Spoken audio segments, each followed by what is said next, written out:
How to view your mobile data usage on Samsung Galaxy S26 Ultra. Let's start the video. First of all, go to App Library. Here, click on Settings app. Now in Setting, scroll down and you will see first option is Connections.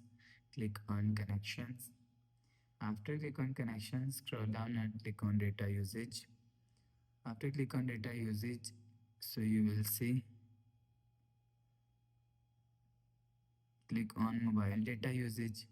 After click on Mobile Data Usage, if you want to view your mobile data usage, so you will see Graph and click on this icon and you will select 131.25 2025 130 2025.